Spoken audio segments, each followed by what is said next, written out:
오늘 밤도 눈을 감았지만 잠은 오지 않으십니까? 천장을 바라보며 이런저런 생각들이 꼬리를 물고 이어질 때 그 답답함과 외로움이 얼마나 깊은지 이 법문을 듣고 계신 불자님이라면 누구보다 잘 아실 것입니다. 어떤 밤은 낮에 있었던 작은 말 한마디가 자꾸만 머릿속에서 되살아납니다. 왜 그 말을 했을까?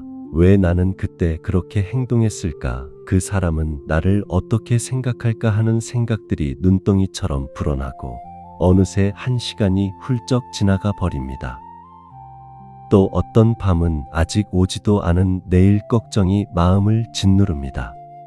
돈 걱정, 자식 걱정, 건강 걱정, 사람 걱정이 한꺼번에 몰려와 숨이 막히는 것 같은 느낌이 드십니까? 불자님, 그 고통은 결코 나약함이 아닙니다. 부처님께서는 2500년 전에 이미 이 고통을 정확하게 보셨습니다. 인간의 마음은 본래 고요하지 않습니다. 부처님께서 말씀하신 84,000 번뇌는 사람의 마음 속에 얼마나 많은 생각과 감정의 씨앗들이 심어져 있는지를 보여줍니다. 그 씨앗들은 낮에는 바쁜 일상 속에 잠시 묻혀 있다가 고요한 밤이 찾아오면 하나둘 고개를 내밉니다. 낮에 소음이 사라지면 마음의 소음이 그 자리를 채우는 것입니다. 고대 그리스의 철학자 마르쿠스 아우렐리우스는 이런 말을 남겼습니다. 그는 평생 전쟁터와 정치의 소용돌이 속에서도 내면의 평화를 잃지 않으려 애썼던 사람이었는데 그가 남긴 글에서 이런 가르침을 발견할 수 있습니다. 밤이 되어도 마음이 쉬지 못하는 것은 낮 동안 우리가 마음을 제대로 돌보지 않았기 때문이라는 것입니다. 마음은 몸과 같습니다. 몸이 하루 종일 무거운 짐을 지고 다녔다면 밤에 아프고 피곤한 것이 당연합니다. 마음도 하루 종일 걱정과 분노와 집착이라는 무거운 짐을 지고 다녔다면 밤이 되어도 그 짐을 내려놓는 방법을 모르면 쉬지 못합니다. 부처님께서는 잠들지 못하는 괴로움 자체가 수행의 출발점이 될 수 있다고 말씀하셨습니다. 고통을 외면하거나 억지로 잠을 청하려 발버둥 치는 것이 아니라 지금 이 고통을 있는 그대로 바라볼 수 있을 때 비로소 고요함으로 가는 문이 열린다고 하셨습니다. 잠들지 못하는 이 밤이 오히려 불자님께서 자신의 마음을 처음으로 진지하게 들여다보는 귀한 시간이 될 수 있습니다. 부처님의 가르침에 자바함경이라는 경전이 있습니다. 그 안에는 마음이 흔들리고 번뇌가 일어날 때 가장 먼저 해야 할 일이 무엇인지 적혀 있습니다. 그것은 바로 지금 자신에게 일어나고 있는 것을 있는 그대로 알아차리는 것입니다. 달아나지도 말고 억누르지도 말고 그저 지금 내 마음에 어떤 생각이 왔는지 조용히 바라보는 것입니다. 그것이 고요함으로 가는 첫 번째 문입니다. 오늘 밤 잠이 오지 않는다고 초조해하지 마십시오. 대신 이렇게 말씀해 보십시오. 지금 내 마음에 어떤 생각이 찾아왔는가? 그 생각을 억지로 밀어내지 말고 강물 위에 떠가는 나뭇잎을 바라보듯 가만히 지켜보십시오. 그 순간 잡념의 힘은 서서히 약해지기 시작합니다. 잠자리에 누운 뒤 지금 머릿속에 떠오르는 생각 하나를 억누르지 말고 조용히 이름 붙여 보십시오. 걱정이구나, 후회구나, 두려움이구나 하고 부드럽게 알아차려 보십시오. 나무아미타불 관세음보살, 낮에는 그렇지 않으셨습니까? 바쁘게 움직이고 사람을 만나고 밥을 짓고 청소를 하는 동안에는 그렇게까지 생각이 몰려오지 않았을 것입니다. 그런데 밤이 되어 불을 끄고 누우면 갑자기 생각들이 사방에서 쏟아져 들어오는 느낌이 드십니까? 낮에는 잠잠하던 그 생각들이 왜 하필 밤에 더 강하게 몰려오는 것일까요? 불자님, 이것은 불자님의 마음이 특별히 나약하거나 잘못되어서가 아닙니다. 이것은 인간의 마음이 작동하는 방식 그 자체입니다. 부처님께서는 인간의 마음을 연못에 비유하셨습니다. 낮 동안 우리는 그 연못에 끊임없이 돌을 던집니다. 해야 할 일, 만나야 할 사람, 처리해야 할 문제들이 쉬지 않고 연못 위로 떨어집니다. 그러면 연못은 계속 출렁이고 흔들립니다. 흔들리는 연못 바닥은 보이지 않습니다.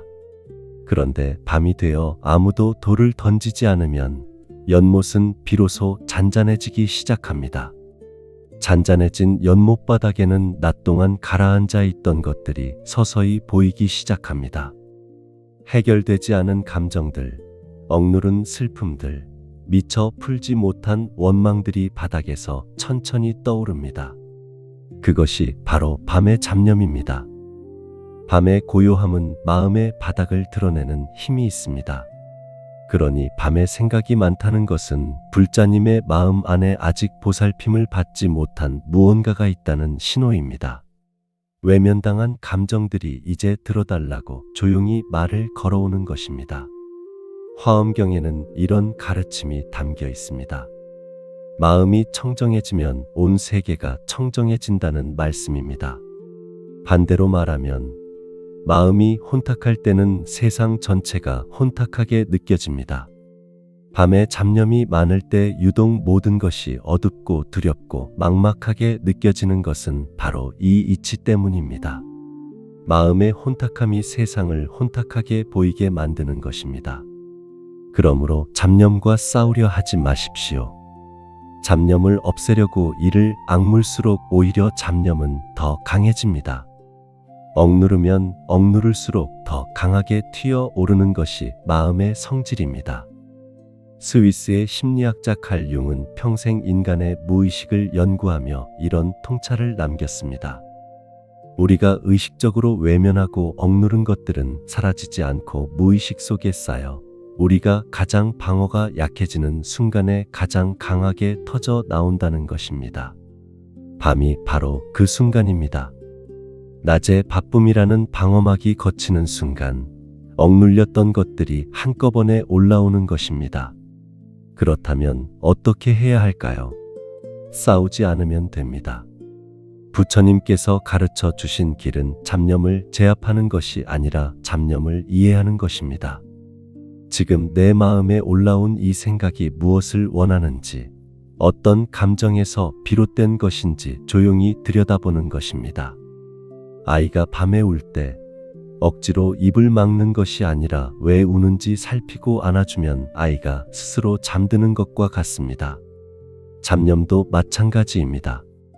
억지로 막으려 하지 말고 왜 이 생각이 지금 나를 찾아왔는지 부드럽게 살펴보십시오. 그 순간 잡념은 더 이상 불자님을 괴롭히는 적이 아니라 마음 안에서 도움을 청하는 작은 목소리가 됩니다. 그 목소리에 귀를 기울이는 것, 그것이 부처님께서 가르쳐 주신 마음을 다스리는 첫 번째 자비입니다. 자기 자신에게 베푸는 자비입니다. 밤마다 잡념이 몰려올 때 이렇게 생각해 보십시오. 아, 지금 내 마음이 나에게 무언가를 말하려 하는구나. 조금만 더 들어보자. 그 마음의 자세 하나가 오늘 밤 불자님의 잠을 조금 더 편안하게 만들어 줄 것입니다. 잠자리에서 잡념이 올라올 때 그것을 밀어내지 말고 조용히 이렇게 물어보십시오. 지금 내 마음이 무엇을 두려워하고 있는가? 그 물음 하나가 잡념의 힘을 절반으로 줄여줄 것입니다. 나무아미타불 관세음보살. 불자님, 혹시 마음이 원숭이와 같다는 말씀을 들어보신 적이 있으십니까? 부처님께서는 사람의 마음을 가리켜 원숭이에 비유하셨습니다. 원숭이는 한 나뭇가지에 가만히 앉아 있지 못합니다. 이 가지에서 저 가지로, 저 가지에서 또 다른 가지로 쉬지 않고 뛰어다닙니다. 잠시도 멈추지 않고 잠시도 한 곳에 머물지 않습니다. 사람의 마음도 꼭 그와 같습니다. 아까 전 했던 말이 생각나다가 갑자기 내일 해야 할 일이 떠오르고 그러다 문득 몇 년 전 서운했던 기억이 올라오고 또 어느새 자식 걱정으로 이어집니다. 생각이 생각을 낳고 그 생각이 또 다른 생각으로 이어지는 이 끝없는 사슬, 그것이 바로 부처님께서 말씀하신 원숭이 마음, 즉 시몬이라고 불리는 것입니다. 이 원숭이 마음은 밤이 되면 더욱 활발하게 움직입니다. 낮에는 해야 할 일이라는 나뭇가지가 있어서 그나마 방향이 있었습니다. 그런데 밤이 되면 그 나뭇가지들이 사라집니다. 방향을 잃은 원숭이는 더욱 무질서하게 이리저리 날뜁니다. 아무 가지나 잡았다가 놓고 또 아무 가지나 잡았다가 놓기를 반복합니다. 그것이 바로 밤마다 불자님을 괴롭히는 잡념의 정체입니다. 법구경에는 이런 말씀이 있습니다. 마음을 다스리지 못한 자는 어디를 가도 고통을 만나고 마음을 다스린 자는 어디를 가도 평화를 만난다는 가르침입니다. 여기서 중요한 것은 마음을 억누르는 것이 아니라 다스린다는 표현입니다. 억누름과 다스림은 전혀 다릅니다. 억누름은 원숭이를 쇠사슬로 묶어두는 것입니다. 묶인 원숭이는 더 강하게 발버둥칩니다. 다스림은 원숭이에게 머물 수 있는 편안한 나뭇가지 하나를 내어주는 것입니다. 쉬어도 된다, 여기 있어도 된다 라고 말해주는 것입니다. 그 편안한 나뭇가지가 바로 호흡이고 염불이고 지금 이 순간에 대한 알아차림입니다. 고대 인도의 수행자들은 마음의 원숭이를 길들이기 위해 한 가지 방법을 사용했습니다. 억지로 조용히 시키려 하지 않고 원숭이가 뛰어다니는 것을 그저 바라보는 것입니다. 뛰어다니는 원숭이를 구경하듯 바라보면 원숭이는 자기를 보는 눈이 있다는 것을 알아채고 서서히 진정되기 시작합니다. 독일의 철학자 쇼펜하우어는 욕망과 생각의 끊임없는 흐름이 인간 고통의 근원이라고 말했습니다. 그는 그 흐름을 멈추게 하는 것이 아니라 그 흐름으로부터 한 발짝 물러서서 바라보는 자리에 서는 것이 지혜라고 하였습니다. 부처님의 가르침과 정확히 닮아 있는 통찰입니다. 바라보는 자리에 서는 것, 그것이 핵심입니다. 지금 내 마음 속에서 원숭이가 뛰어다니고 있구나 하고 알아채는 순간 불자님은 이미 원숭이와 동일시되지 않은 것입니다. 원숭이를 바라보는 고요한 눈이 생긴 것입니다. 그 눈이 바로 수행의 눈입니다. 그 눈이 열리는 순간부터 잡념은 서서히 힘을 잃기 시작합니다. 불자님, 오늘 밤 잡념이 밀려올 때 이렇게 해보십시오. 아, 지금 내 마음에 원숭이가 뛰어다니고 있구나. 참 바쁘게도 움직이는구나. 그렇게 부드럽게 바라보십시오. 그 바라봄 속에 이미 고요함의 씨앗이 심어집니다. 원숭이를 억지로 잡으려 하지 마십시오. 그저 바라보십시오. 바라보는 것만으로도 원숭이는 조금씩 지쳐 스스로 나뭇가지에 앉아 쉬기 시작할 것입니다. 그 순간이 바로 불자님의 마음에 고요함이 찾아오는 순간입니다. 부처님께서 보리수 아래에서 깨달음을 얻으신 것도 마음의 원숭이와 싸워 이긴 것이 아니었습니다. 원숭이가 뛰어다니는 것을 끝까지 바라보고 또 바라보아 마침내 원숭이 스스로 멈추게 하신 것입니다. 그 고요함이 깨달음의 문을 열었습니다. 불자님께서도 오늘 밤 그 고요함의 문 앞에 서 계십니다.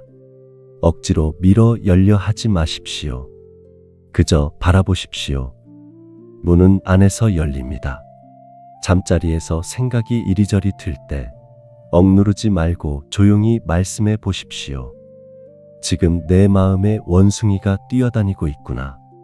그 한마디가 오늘 밤 불자님의 마음을 한 뼘 더 고요하게 만들어 줄 것입니다. 나무아미타불 관세음보살. 불자님, 한 가지 여쭤보겠습니다. 지금 이 순간 불자님은 생각을 하고 계십니까? 아니면 생각에 끌려다니고 계십니까? 이 두 가지는 전혀 다릅니다. 생각을 한다는 것은 내가 생각의 주인이 되어 필요한 것을 생각하고 필요 없을 때는 내려놓는 것입니다. 생각에 끌려다닌다는 것은 내가 원하지 않는데도 생각이 나를 붙잡고 이리저리 끌고 다니는 것입니다. 밤마다 잠들지 못하는 불자님께서 겪고 계신 것은 바로 후자입니다. 내가 생각을 하는 것이 아니라 생각이 나를 끌고 다니는 것입니다. 부처님께서는 이 상태를 가리켜 마음이 주인을 잃은 상태라고 하셨습니다. 집에 주인이 없으면 아무나 들어와 마음대로 행동합니다. 마음도 주인이 없으면 어떤 생각이든 들어와 마음대로 불자님을 흔들어 놓습니다. 그렇다면 마음의 주인 자리를 되찾는 첫 번째 열쇠는 무엇일까요? 그것은 바로 지금 이 순간을 느끼는 것입니다. 과거의 후회도 아니고 미래의 걱정도 아닌 바로 지금 이 순간 내 몸과 마음에서 일어나고 있는 것을 느끼는 것입니다. 숨이 들어오고 있습니까? 숨이 나가고 있습니까? 지금 등이 이부자리에 닿아 있습니까? 발끝이 따뜻합니까? 아니면 서늘합니까? 이렇게 지금 이 순간의 감각으로 주의를 가져오는 것, 이것이 생각에 끌려다니지 않는 첫 번째 열쇠입니다. 자바함경에는 이런 가르침이 있습니다. 과거는 이미 지나갔으므로 쫓지 말고 미래는 아직 오지 않았으므로 바라지 말며 오직 지금 이 순간에 일어나는 것을 있는 그대로 보라는 말씀입니다. 이것이 바로 부처님께서 가르쳐 주신 현재 순간으로 돌아오는 수행의 핵심입니다. 생각은 언제나 과거 아니면 미래에 머뭅니다. 그런데 몸의 감각은 언제나 지금 이 순간에 있습니다. 그러므로 몸의 감각으로 주의를 가져오는 것은 곧 생각의 세계에서 빠져나와 지금 이 순간으로 돌아오는 것입니다. 이것을 불교 수행에서는 사념처 수행이라고 합니다.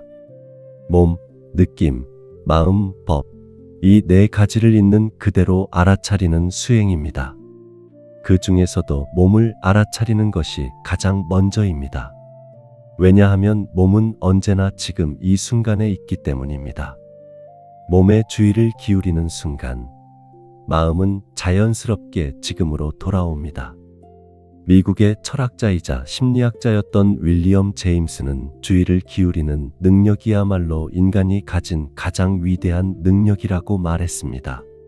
그는 우리가 어디에 주의를 기울이느냐에 따라 우리의 현실이 달라진다고 하였습니다.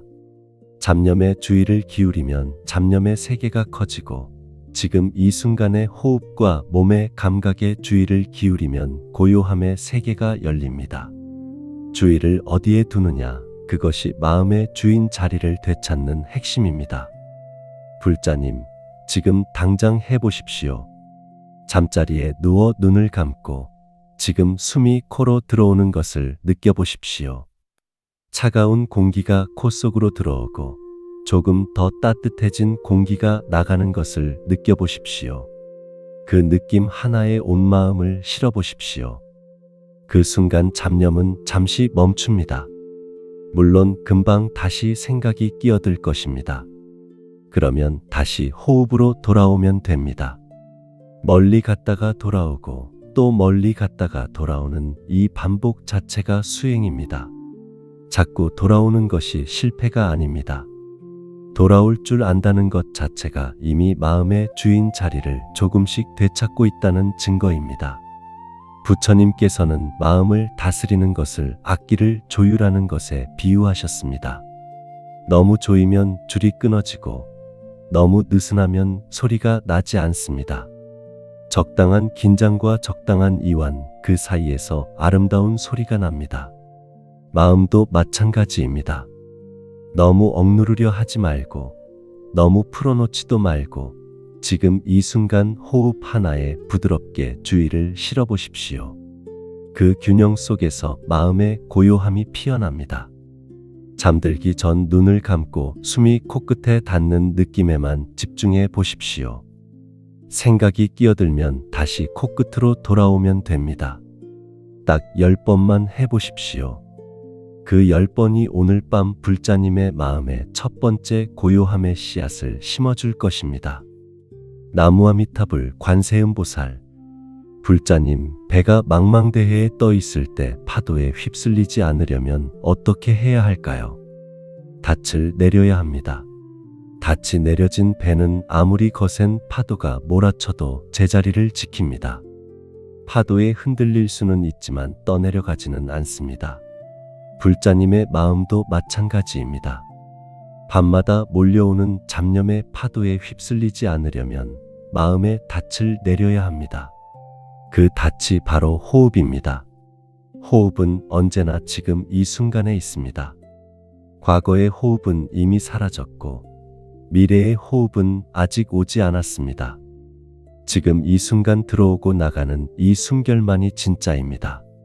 그러므로 호흡에 마음을 싣는다는 것은 과거와 미래의 잡념에서 벗어나 지금 이 순간으로 돌아오는 것입니다. 부처님께서는 아나빠나사티, 즉 들숨과 날숨을 알아차리는 수행을 제자들에게 가르치셨습니다. 이 수행은 특별한 장소도 특별한 도구도 필요하지 않습니다. 숨을 쉬는 곳이라면 어디서든 누워 있어도 앉아 있어도 언제든지 할 수 있습니다. 잠자리에 누운 지금 이 순간이 바로 그 수행을 시작하기에 가장 좋은 때입니다. 방법은 이렇습니다. 눈을 가만히 감으십시오. 그리고 숨이 코끝으로 들어오는 것을 느껴보십시오. 차가운 공기가 코 속으로 들어와 폐 깊숙이 퍼지는 것을 느껴보십시오. 그리고 그 숨이 천천히 밖으로 나가는 것을 느껴보십시오. 배가 살짝 올라왔다가 내려가는 것을 느껴보십시오. 들어오는 숨에 마음을 실으십시오. 나가는 숨에 마음을 실으십시오. 그것뿐입니다. 다른 것은 아무것도 하지 않아도 됩니다. 잘하려고 애쓰지 않아도 됩니다. 그저 숨이 들어오고 나가는 것을 느끼는 것, 그것이 전부입니다. 소위경에는 이런 가르침이 담겨 있습니다. 들숨을 알아차리고 날숨을 알아차리는 것, 이 하나의 수행이 몸과 마음의 모든 피로를 씻어내고 깊은 고요함으로 이끈다는 말씀입니다. 부처님께서 직접 제자들에게 권하신 이 수행은 2500년이 지난 지금도 전 세계 수행자들이 가장 먼저 배우는 기본 중의 기본입니다. 기본이기 때문에 쉬운 것이 아닙니다. 기본이기 때문에 가장 강력한 것입니다. 고요함의 뿌리가 깊을수록 흔들림이 적습니다. 호흡 수행은 그 뿌리를 내리는 일입니다. 오스트리아 출신의 정신과 의사 빅토르 프랭클은 극한의 고통 속에서도 인간이 내면의 자유를 잃지 않을 수 있다고 말했습니다. 그는 어떤 상황에서도 자신의 반응을 선택할 수 있는 그 짧은 순간의 공간이 인간의 존엄이라고 하였습니다. 호흡에 집중하는 것은 바로 그 공간을 만드는 일입니다. 잡념이 몰려오는 것과 그 잡념에 끌려가는 것 사이 그 짧은 순간의 호흡이라는 닻이 자리를 잡으면 불자님은 잡념에 끌려가지 않을 수 있습니다. 그 공간이 처음에는 아주 작습니다. 하지만 매일 밤 호흡으로 돌아오는 연습을 쌓아가면 그 공간은 조금씩 넓어집니다. 넓어진 그 공간 속에서 마음은 점점 더 깊은 고요함을 찾아갑니다. 불자님, 처음에는 잘 되지 않아도 괜찮습니다. 호흡에 집중하려 했는데 어느새 또 딴 생각을 하고 있다는 것을 알아챘다면 그것 자체가 이미 수행입니다. 알아챘다는 것, 그것이 마음에 눈이 뜨이고 있다는 증거입니다. 다시 호흡으로 돌아오십시오. 또 딴 생각이 왔다면 또 돌아오십시오. 100번 멀어졌다가 100번 돌아오는 것이 수행입니다. 돌아올 때마다 마음의 닻은 조금씩 더 깊이 내려갑니다. 파도가 아무리 높아도 닻이 깊으면 배는 제자리를 지킵니다. 오늘 밤 잡념의 파도가 아무리 높아도 불자님의 호흡이라는 닻이 마음을 지금 이 순간에 붙들어 줄 것입니다. 그 닻을 믿으십시오. 부처님께서 가르쳐 주신 그 닻을 믿으십시오. 잠자리에 누워 눈을 감고 숨이 들어오면 속으로 들숨, 숨이 나가면 속으로 날숨이라고 조용히 말씀해 보십시오. 딱 20번만 해보십시오. 그 20번이 오늘 밤 불자님의 마음에 고요한 닻을 내려줄 것입니다. 나무아미타불 관세음보살. 불자님, 밤마다 머릿속을 떠나지 않는 그 생각들을 가만히 들여다보신 적이 있으십니까? 그 생각들의 공통점이 무엇인지 아십니까? 그것은 바로 내가 원하는 대로 되지 않은 것들입니다. 내가 원했는데 이루어지지 않은 것, 내가 원하지 않았는데 일어난 것, 내가 붙잡고 싶었는데 떠나간 것, 내가 피하고 싶었는데 찾아온 것들입니다. 잡념의 뿌리를 따라가면 반드시 집착이 있습니다. 부처님께서는 모든 고통의 뿌리가 집착이라고 말씀하셨습니다. 이것은 단순한 철학적 명제가 아닙니다. 불자님의 밤을 빼앗아가는 그 잡념들을 하나씩 살펴보십시오. 자식이 내 말을 듣지 않는다는 생각, 그 안에는 자식이 내 뜻대로 되어야 한다는 집착이 있습니다. 돈이 없다는 걱정, 그 안에는 풍족함이 있어야 안심할 수 있다는 집착이 있습니다. 그 사람이 나를 알아주지 않는다는 서운함, 그 안에는 인정받아야 한다는 집착이 있습니다. 집착이 충족되지 않을 때 잡념이 생겨납니다. 집착이 강할수록 잡념도 강해집니다. 그러므로 잡념을 잠재우는 근본적인 길은 집착을 내려놓는 것입니다. 여기서 많은 분들이 오해를 하십니다. 내려놓는다는 것이 포기하는 것이냐고, 아무것도 원하지 말라는 것이냐고 물으십니다. 그렇지 않습니다. 부처님께서 말씀하신 내려놓음은 무관심이 아닙니다. 원하는 마음은 이때 그 결과에 매달리지 않는 것입니다.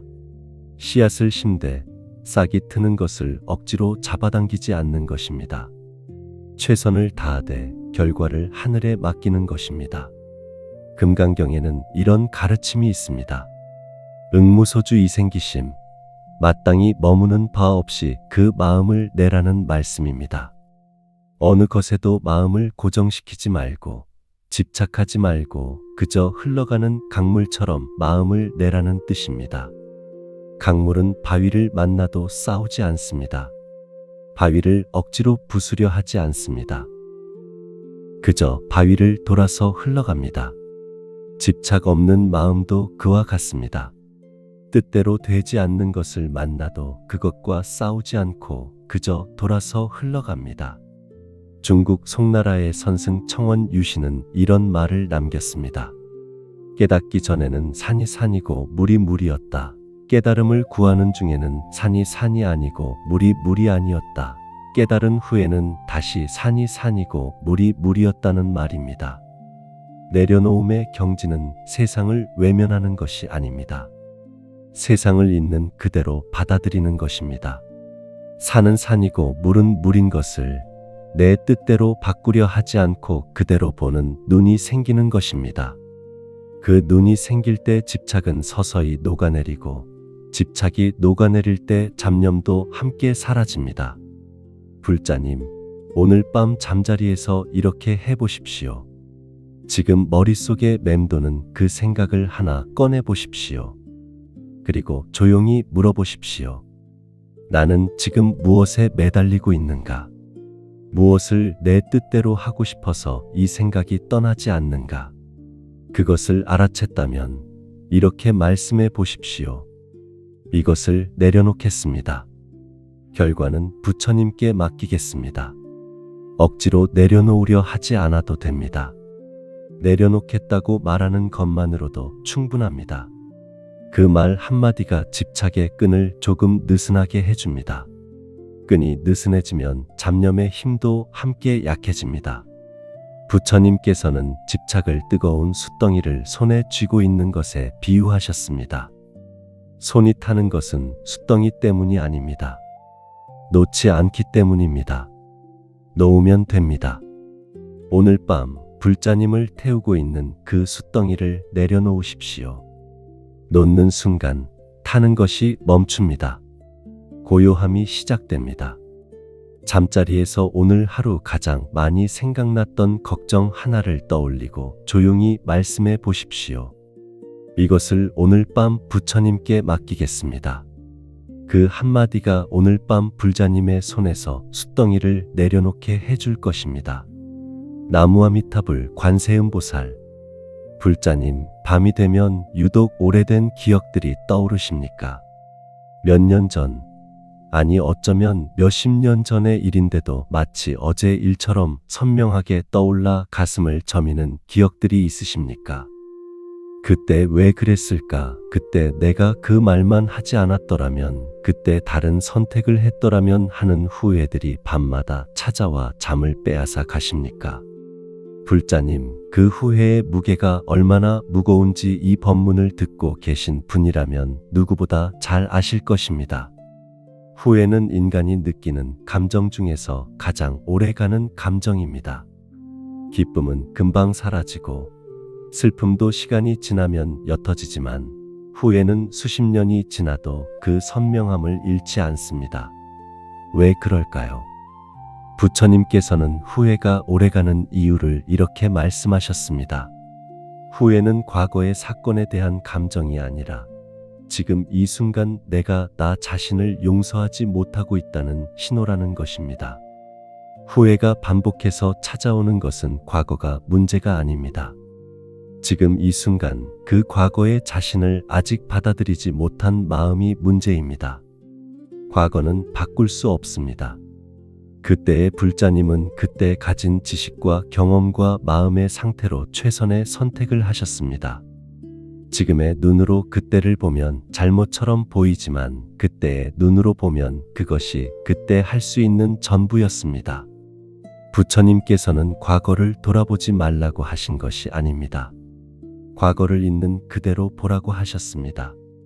좋은 것도 나쁜 것도, 잘한 것도 잘못한 것도 모두 그 순간의 인연과 업의 흐름 속에서 일어난 것으로 보라고 하셨습니다. 그것을 불교에서는 연기의 이치라고 합니다. 모든 것은 원인과 조건이 만나 일어납니다. 그때 그 일도 수많은 원인과 조건이 만나 일어난 것입니다. 그러므로 그것을 오직 불자님 혼자의 잘못으로 돌려 자신을 채찍질하는 것은 연기의 이치에 맞지 않습니다. 수타니파타에는 이런 가르침이 있습니다. 지나간 것을 슬퍼하지 말고 오지 않은 것을 바라지 말라. 오직 지금 이 순간을 살아가는 것이 지혜로운 자의 길이라는 말씀입니다. 지나간 것을 슬퍼하지 말라는 것은 과거를 외면하라는 뜻이 아닙니다. 과거를 있는 그대로 보고 그로부터 배우고 그리고 지금으로 돌아오라는 뜻입니다. 과거는 지나갔습니다. 그 과거는 다시 오지 않습니다.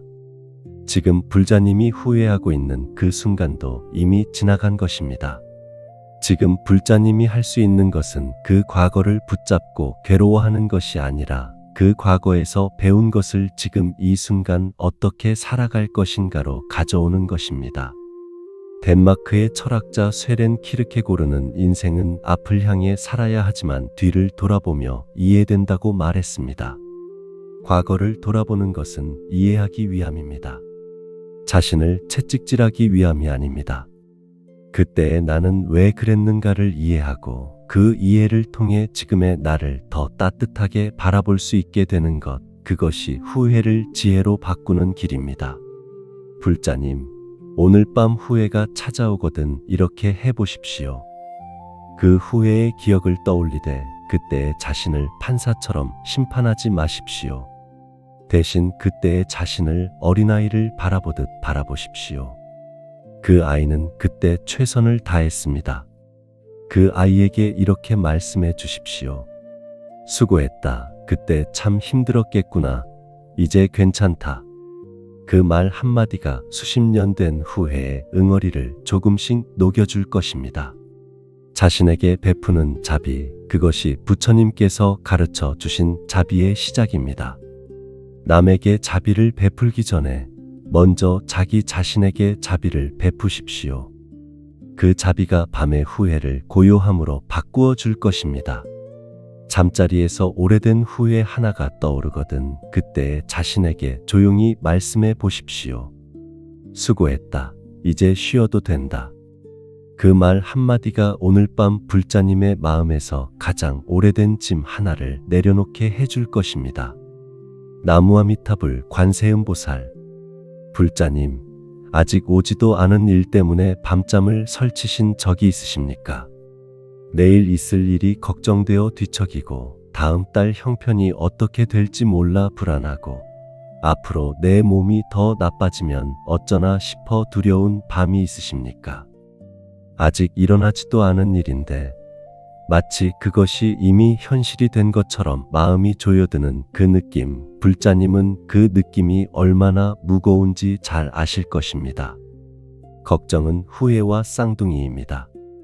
후회가 이미 지나간 과거의 마음이 묶여 있는 것이라면 걱정은 아직 오지 않은 미래의 마음이 묶여 있는 것입니다. 둘 다 지금 이 순간을 살지 못하게 만든다는 점에서 똑같습니다.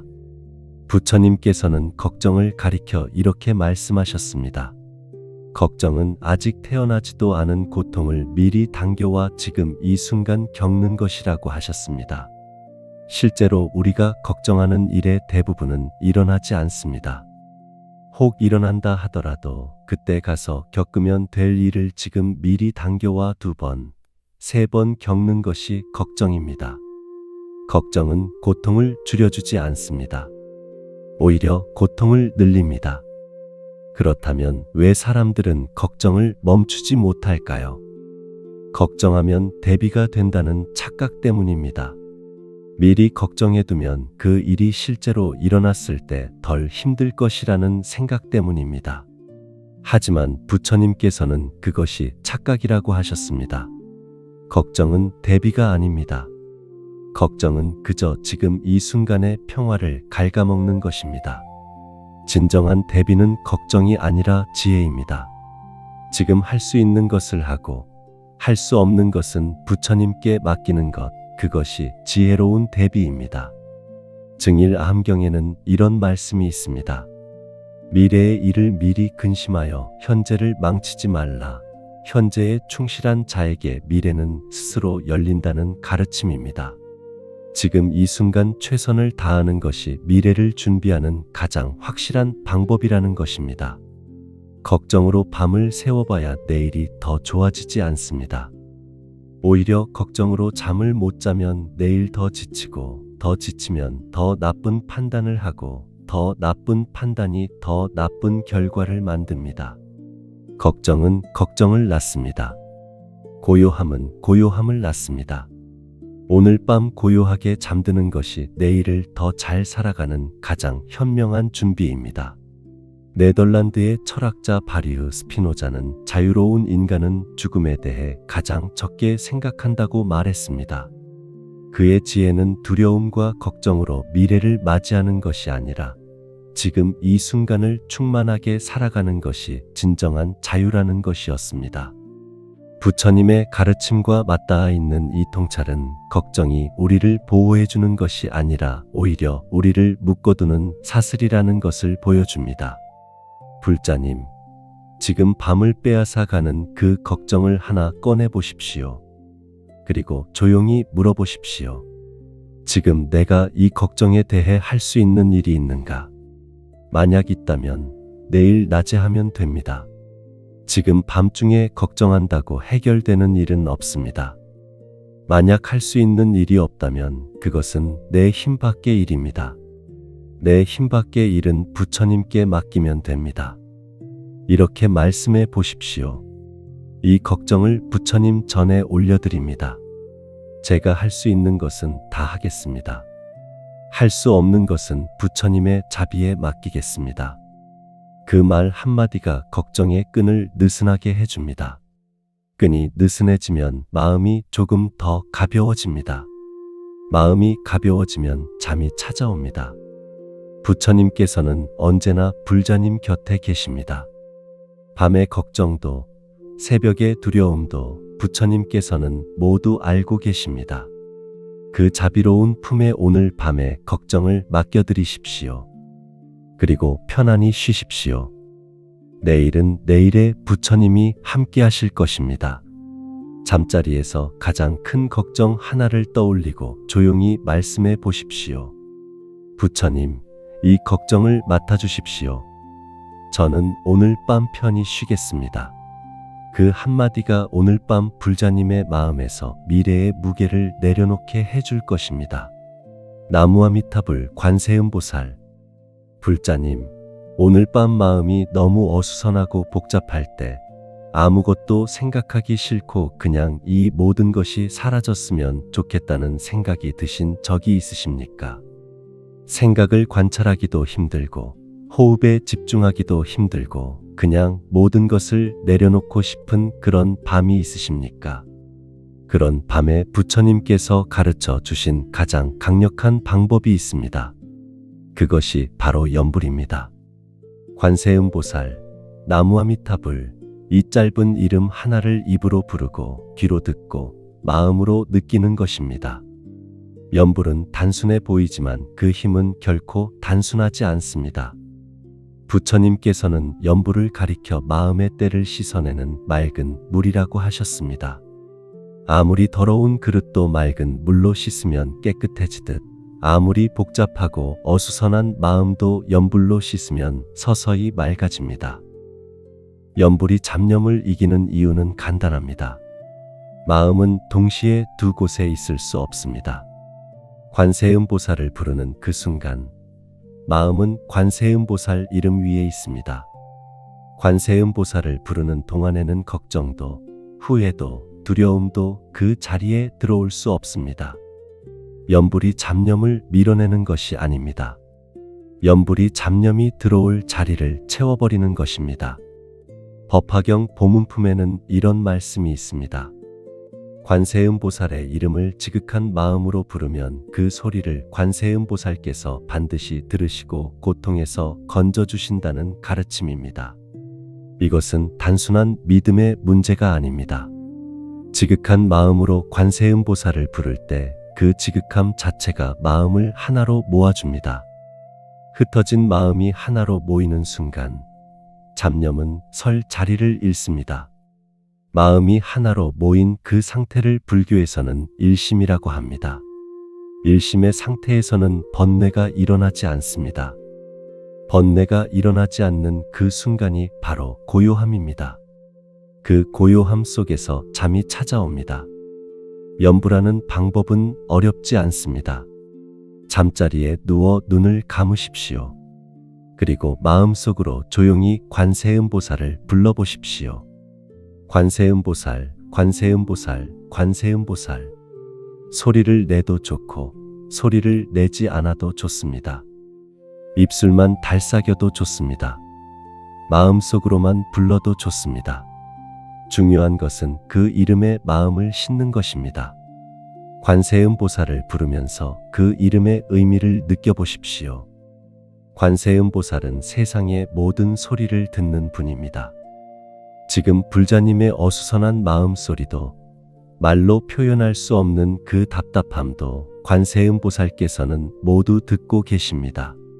불자님이 혼자가 아니라는 것을 느끼면서 그 이름을 불러보십시오. 러시아의 무노 톨스토이는 만년에 이런 말을 남겼습니다. 인간이 가진 모든 고통의 해결책은 결국 하나로 귀결된다. 그것은 자신보다 더 큰 존재에게 자신을 맡기는 것이라고 하였습니다. 염불은 바로 그 맡김의 행위입니다. 내 힘으로 해결할 수 없는 이 마음의 어수선함을 관세음보살의 자비로운 손에 맡기는 것입니다. 맡기는 순간 마음의 짐이 가벼워집니다. 짐이 가벼워지면 몸도 가벼워집니다. 몸이 가벼워지면 잠이 옵니다. 불자님, 염불은 잘하고 못하고가 없습니다. 목소리가 좋아야 할 필요도 없습니다. 발음이 정확해야 할 필요도 없습니다. 지극한 마음으로 그 이름을 부르는 것, 그것만으로 충분합니다. 관세음보살께서는 그 지극한 마음을 보십니다. 목소리를 듣는 것이 아니라 마음을 들으십니다. 오늘 밤 불자님의 지극한 마음이 관세음보살께 닿을 것입니다. 그리고 그 자비로운 빛이 불자님의 어수선한 마음을 고요하게 씻어줄 것입니다. 마치 새벽 이슬이 먼지 쌓인 잎사귀를 조용히 씻어내듯 관세음보살의 자비가 불자님의 마음을 그렇게 씻어줄 것입니다. 그 고요함 속에서 오늘 밤 편안히 잠드시기를 두 손 모아 기원합니다. 잠자리에 누워 눈을 감고 관세음보살을 21번 조용히 불러보십시오. 소리를 내도 좋고 마음속으로 불러도 좋습니다. 그 21번의 연불이 오늘 밤 불자님의 마음을 맑은 물로 씻어줄 것입니다. 나무아미타불 관세음보살. 불자님, 밤이 되면 유독 누군가에 대한 감정이 올라오십니까? 낮에는 바빠서 잊고 있었는데 불을 끄고 누우면 그 사람 얼굴이 떠오르고 그 사람이 했던 말이 귓가에 맴돌고 그 억울함과 서운함이 다시 가슴을 후벼 파는 밤이 있으십니까? 오래전 일인데도 생각하면 여전히 화가 나고 용서하려 해도 잘 되지 않고 용서하지 못하는 자신이 또 괴로운 그런 밤이 있으십니까? 불자님, 그 감정은 잘못된 것이 아닙니다. 분노와 원망은 인간이라면 누구나 갖는 자연스러운 감정입니다. 문제는 그 감정을 어떻게 다루느냐입니다. 분노를 억누르면 병이 됩니다. 분노를 터뜨리면 관계가 상합니다. 그렇다면 어떻게 해야 할까요? 부처님께서는 분노를 녹이는 가장 강력한 방법으로 자비명상을 가르쳐 주셨습니다. 자비명상은 메타 수행이라고도 합니다. 메타는 팔리어로 자애, 즉 조건 없는 사랑을 뜻합니다. 이 수행은 먼저 자기 자신에게 자비를 보내고 그 다음 사랑하는 사람에게, 그 다음 중립적인 사람에게, 마지막으로 원망하는 사람에게까지 자비를 보내는 것입니다. 원망하는 사람에게 자비를 보내라는 말씀에 많은 분들이 고개를 가로젓습니다. 그 사람이 나에게 한 짓을 아는데 어떻게 자비를 보낼 수 있냐고 하십니다. 불자님, 여기서 중요한 것이 있습니다. 자비명상은 그 사람의 잘못을 용납하는 것이 아닙니다. 그 사람을 위한 것도 아닙니다. 자비명상은 바로 불자님 자신을 위한 것입니다. 분노와 원망을 품고 있는 것은 독이 든 잔을 손에 들고 상대방이 마시기를 기다리는 것과 같습니다. 그 독은 상대방이 아니라 불자님을 해칩니다. 밤마다 잠을 빼앗고 몸을 해치고 마음을 갉아먹는 것은 그 사람이 아니라 불자님이 손에 들고 있는 그 분노의 잔입니다.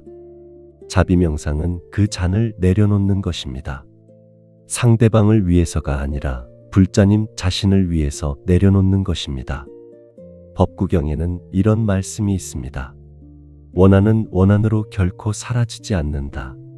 오직 원한을 놓아버림으로써만 사라진다는 가르침입니다. 이 말씀은 상대방에게 지는 것이 아닙니다. 오히려 분노의 사슬에서 불자님 자신이 자유로워지는 것입니다. 자유로워지는 것이 이기는 것입니다. 네덜란드의 철학자 에라스무스는 평화로운 마음이야말로 인간이 가질 수 있는 가장 큰 재산이라고 말했습니다. 분노와 원망으로 밤을 지새우는 동안 불자님은 그 가장 큰 재산을 스스로 잃고 있는 것입니다. 자비명상으로 그 재산을 되찾으십시오. 방법은 이렇습니다. 잠자리에 누워 눈을 감으십시오. 먼저 자기 자신에게 이렇게 말씀해 보십시오. 나는 행복하기를 바랍니다. 나는 건강하기를 바랍니다. 나는 평화롭기를 바랍니다. 나는 고통에서 벗어나기를 바랍니다.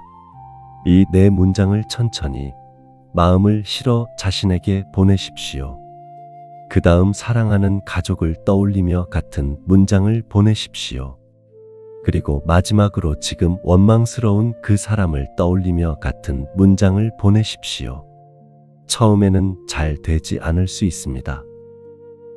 억지로 되지 않아도 괜찮습니다. 그저 그 문장을 말하는 것만으로도 충분합니다. 말이 마음을 만들어 갑니다. 처음에는 마음이 따라오지 않더라도 반복해서 그 말을 하다 보면 어느 순간 마음이 조금씩 부드러워지기 시작합니다. 딱딱하게 얼어붙은 분노의 덩어리가 조금씩 녹아내리기 시작합니다. 그 녹아내리는 느낌이 바로 고요함이 찾아오는 느낌입니다.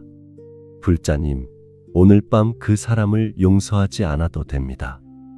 그저 그 사람도 행복하기를 바란다는 말 한마디를 해보십시오.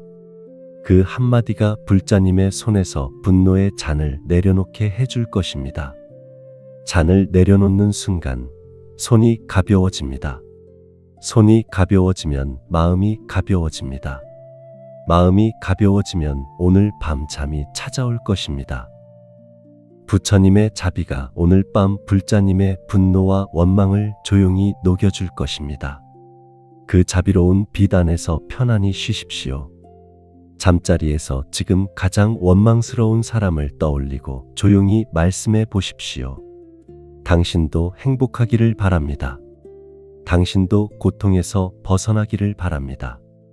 그 두 문장이 오늘 밤 불자님의 마음에서 가장 무거운 분노의 짐을 조금 덜어줄 것입니다. 오늘 이 법문의 공덕을 지금 이 순간 어디선가 홀로 고통받고 계신 모든 분들께 회양합니다. 오늘 말씀이 도움되신다면 구독과 좋아요 부탁드립니다. 댓글에 나무관세음보살이라고 남겨보세요. 그 공덕이 복의 씨앗이 될 것입니다. 나무아미타불 관세음보살. 불자님, 한 가지 여쭤보겠습니다.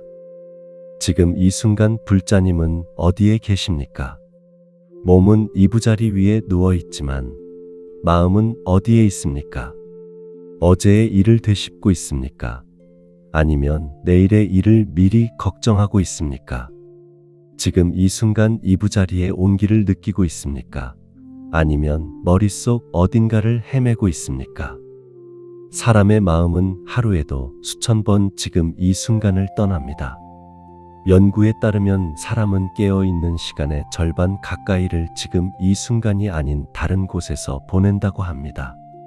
과거를 되짚거나 미래를 상상하거나 전혀 다른 무언가를 생각하면서 지금 이 순간을 놓치고 삽니다.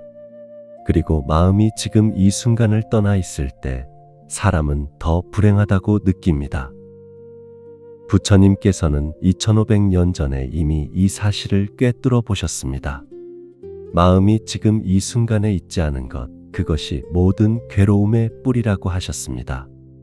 과거의 후회와 미래의 걱정이 마음을 지금에서 끌어내어 괴로움의 세계로 데려가는 것입니다. 그러므로 고요함으로 가는 길은 결국 하나입니다. 지금 이 순간으로 돌아오는 것입니다. 이것을 불교에서는 마음챙김, 즉 사띠라고 합니다. 사띠는 지금 이 순간 일어나고 있는 것을 있는 그대로 알아차리는 것입니다. 생각도, 감정도, 몸의 감각도 지금 이 순간 일어나고 있는 것을 판단하거나 바꾸려 하지 않고 그저 있는 그대로 보는 것입니다. 대념처경에는 이런 말씀이 있습니다. 몸에서 몸을 관찰하고, 느낌에서 느낌을 관찰하고, 마음에서 마음을 관찰하고, 법에서 법을 관찰하되 세상에 대한 욕심과 싫어함을 내려놓고 열심히 분명하게 알아차리며 머물라는 가르침입니다. 이것이 바로 마음챙김 수행의 핵심입니다. 지금 이 순간 몸에서 일어나는 것을 느끼고, 감정을 느끼고, 생각을 느끼되 그것에 끌려가지 않고 그저 바라보는 것입니다. 바라보는 자리에 머무는 것, 그것이 마음챙김입니다. 미국의 철학자 헨리 데이비드 소로는 숲속에서 홀로 살며 이런 글을 남겼습니다. 지금 이 순간을 완전히 사는 것이야말로 인간이 할 수 있는 가장 위대한 일이라는 것입니다. 그는 과거도 미래도 아닌 지금 이 순간의 나뭇잎 하나, 물소리 하나에 온 마음을 기울이는 삶이 진정한 풍요로움이라고 하였습니다. 잠자리에 누운 지금 이 순간도 마찬가지입니다. 지금 이부자리가 등에 닿는 느낌을 느껴보십시오. 따뜻합니까? 아니면 서늘합니까? 베개가 머리를 받쳐주는 느낌을 느껴보십시오. 방 안의 고요함을 느껴보십시오. 어떤 소리가 들립니까? 멀리서 바람 소리가 들립니까? 아니면 완전한 침묵입니까? 지금 이 순간 불자님의 몸이 얼마나 편안하게 누워 있는지 느껴보십시오. 이렇게 지금 이 순간의 감각으로 마음을 데려오는 것이 마음챙김입니다. 마음이 지금 이 순간에 있을 때 과거도 미래도 끼어들 틈이 없습니다. 잡념이 설 자리가 없어집니다. 불자님, 마음 챙김은 특별한 자세나 특별한 장소가 필요하지 않습니다.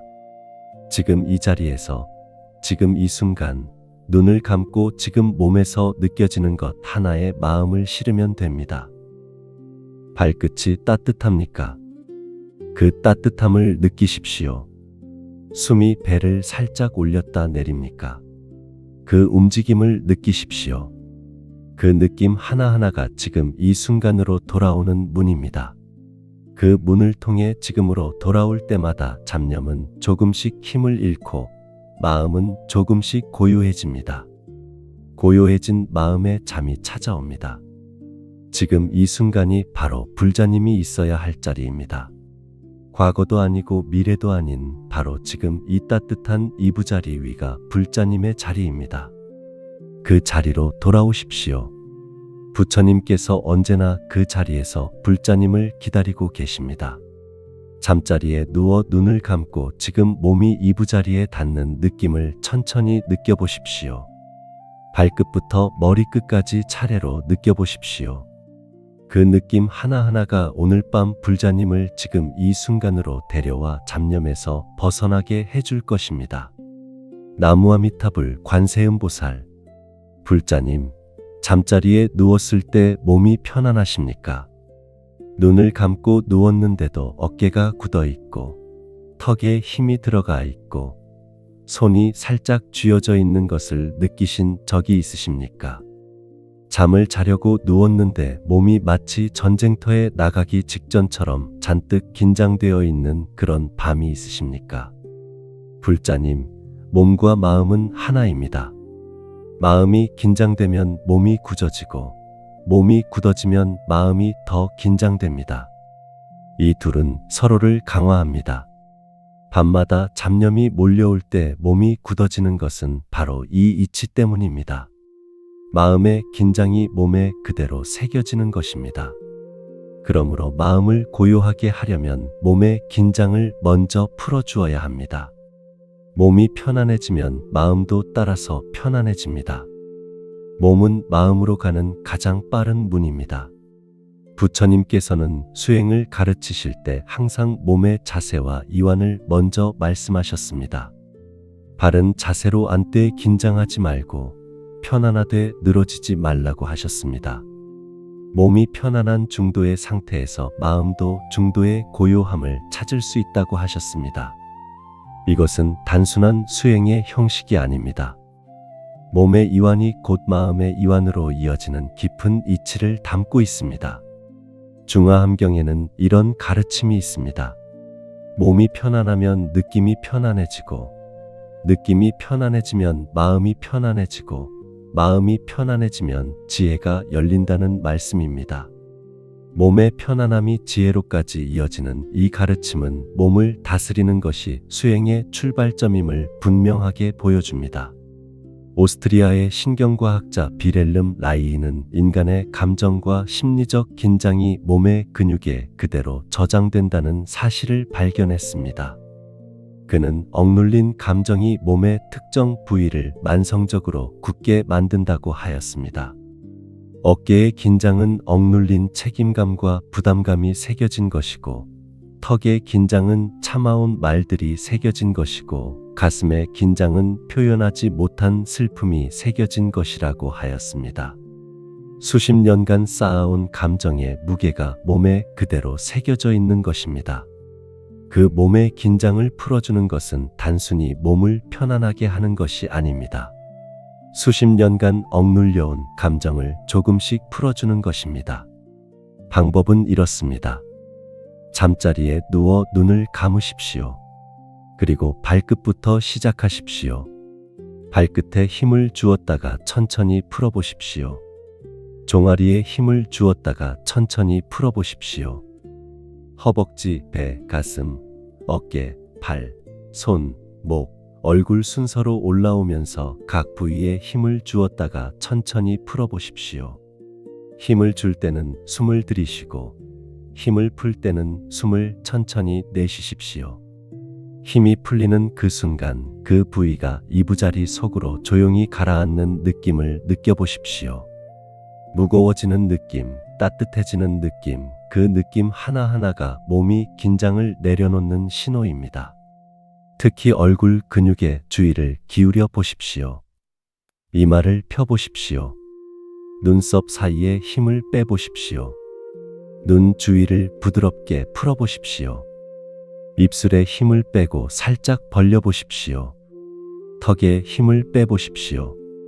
얼굴에 긴장이 풀리는 순간 마음도 함께 풀리는 것을 느끼실 수 있을 것입니다. 불자님, 몸은 거짓말을 하지 않습니다. 마음이 진정으로 편안해지면 몸도 편안해지고 몸이 진정으로 편안해지면 마음도 편안해집니다. 오늘 밤 잡념이 몰려올 때 마음과 싸우려 하지 마십시오. 대신 몸으로 가십시오. 지금 어깨에 힘이 들어가 있다면 천천히 풀어보십시오. 손이 쥐어져 있다면 천천히 펴보십시오. 턱에 힘이 들어가 있다면 조용히 풀어보십시오. 몸의 긴장이 풀릴 때마다 마음의 잡념도 조금씩 힘을 잃어갑니다. 몸이 이부자리 속으로 가라앉을수록 마음도 고요함 속으로 가라앉습니다. 그 고요함 속에서 오늘 밤 편안한 잠이 찾아올 것입니다. 부처님께서 오늘 밤 불자님의 몸과 마음 모두를 편안하게 감싸주실 것입니다. 그 자비로운 품 안에서 온몸의 긴장을 내려놓으십시오. 잠자리에 누워 어깨에 힘을 주었다가 숨을 내쉬면서 천천히 풀어보십시오. 그 다음 턱에 힘을 빼보십시오. 그 다음 손을 펴보십시오. 이 세 곳의 긴장만 풀어도 오늘 밤 몸과 마음이 한결 가벼워질 것입니다. 나무아미타불 관세음보살. 불자님, 강가에 앉아 물이 흘러가는 것을 바라보신 적이 있으십니까? 강물은 쉬지 않고 흘러갑니다. 나뭇잎이 떠내려가고 꽃잎이 떠내려가고 때로는 크고 작은 나무까지도 떠내려갑니다. 강가에 앉아 그것을 바라보는 사람은 흘러가는 것들에 휩쓸리지 않습니다. 그저 바라볼 뿐입니다. 나뭇잎이 떠내려간다고 쫓아가지 않습니다. 나뭇가지가 온다고 피하려 발버둥 치지 않습니다. 그저 와서 흘러가는 것을 바라볼 뿐입니다. 부처님께서는 마음을 다스리는 수행 중에서 이 관찰의 방법을 매우 중요하게 가르치셨습니다. 생각을 없애려 하지 말고 생각을 붙잡으려 하지도 말고 그저 강가에 앉아 물을 바라보듯 생각이 오고 가는 것을 바라보라고 하셨습니다. 생각은 본래 흘러갑니다. 붙잡지 않으면 흘러갑니다. 문제는 우리가 흘러가는 생각을 붙잡는 것입니다. 재미있는 생각은 더 오래 붙잡으려 하고 불편한 생각은 밀어내려 하면서 오히려 더 강하게 붙잡게 됩니다. 붙잡는 순간 생각은 흐름을 멈추고 그 자리에서 커지기 시작합니다. 관찰 수행은 그 붙잡음을 내려놓는 연습입니다. 청정도론에는 이런 가르침이 있습니다.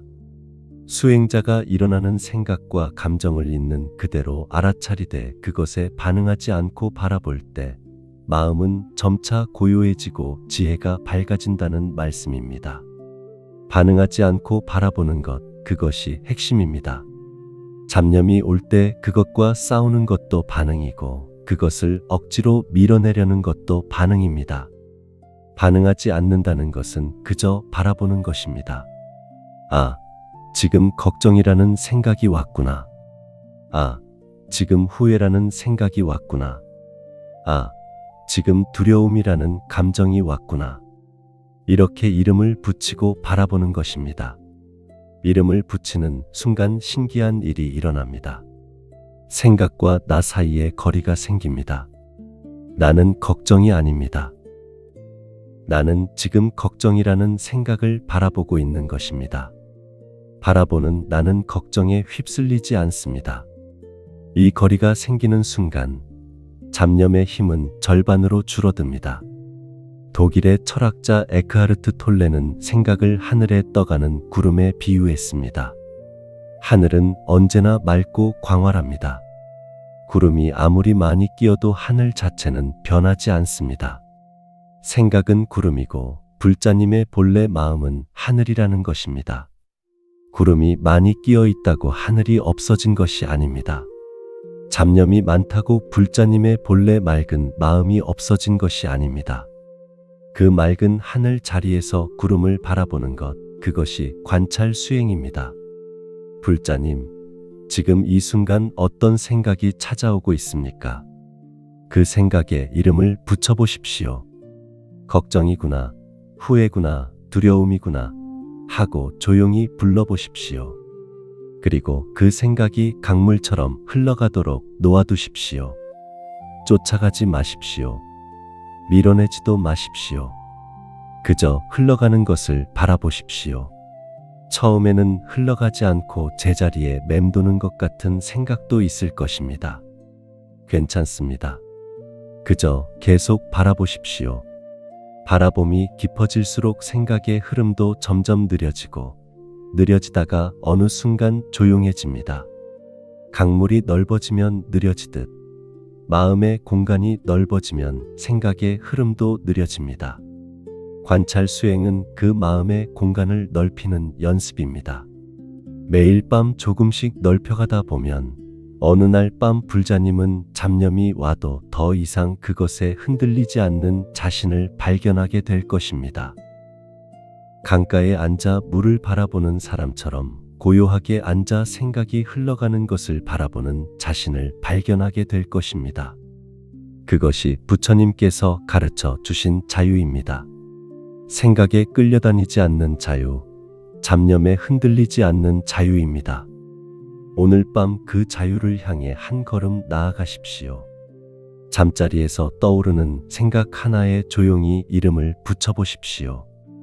걱정이구나, 후회구나, 두려움이구나. 그리고 그 생각이 강물처럼 흘러가도록 가만히 놓아두십시오. 그 놓아둠이 오늘 밤 불자님의 마음에 고요한 강가를 만들어 줄 것입니다.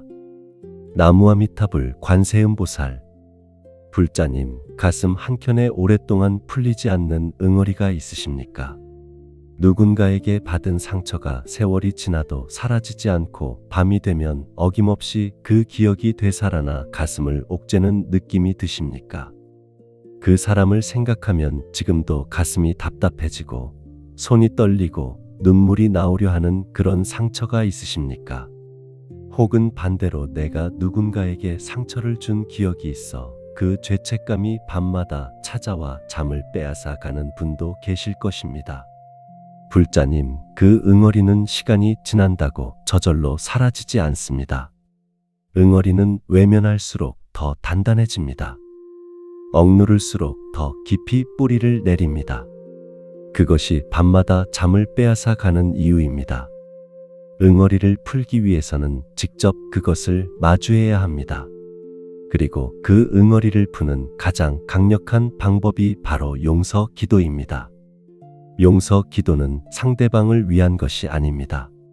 이미 챕터 10에서 말씀드렸듯이 용서는 불자님 자신을 위한 것입니다. 하지만 자비명상이 감정의 차원에서 접근하는 것이라면 용서 기도는 더 깊은 업의 차원에서 응어리를 푸는 것입니다. 지장경에는 이런 가르침이 있습니다. 원한과 증오는 전생부터 이어져 온 업의 사슬이며 그 사슬을 끊는 것은 오직 진심 어린 발언과 기도뿐이라는 말씀입니다. 지금 불자님의 가슴을 옥죄는 그 응어리는 단순히 이번 생에서 시작된 것이 아닐 수 있습니다. 오랜 세월, 어쩌면 여러 생에 걸쳐 쌓여온 업의 매듭일 수 있습니다.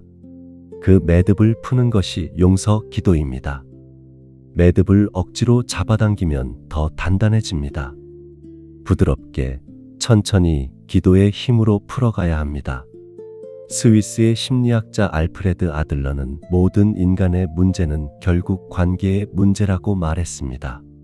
그리고 관계의 상처를 치유하는 것이 삶의 가장 중요한 과제라고 하였습니다.